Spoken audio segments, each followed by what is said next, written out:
तो आज पता चल ही गया कि ट्रेंडिंग स्टार के पावर क्या होता है और ट्रेंडिंग स्टार किसे हम कह सकते हैं भोजपुरी इंडस्ट्री में।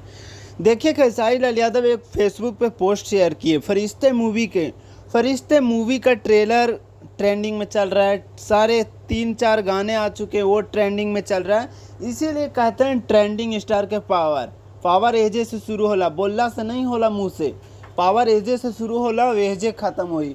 क्योंकि जब तक Khesari Lal Yadav power star, trending star, super star, global star रहेंगे, तब तक कोई भी टक्कर में नहीं है। देख रहे हैं फरिश्ते मूवी के सारे गाने ट्रेंडिंग में और एल्बम भी ट्रेंड कर रहा है अभी 2-3।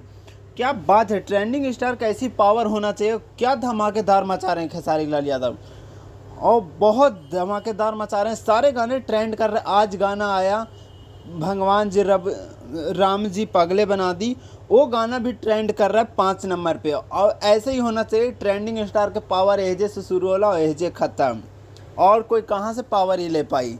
ट्रेंडिंग स्टार इसे कहते हैं ग्लोबल स्टार। सो सुपरस्टार खेसारी लाल यादव किसी तरह सपोर्ट करते रहिए। और कल खेसारी लाल के बर्थडे है, तो हैप्पी बर्थडे एडवांस में खेसारी भैया। सो ज़्यादा नहीं कुछ बोलते हैं। ओके बाय, मिलते हैं।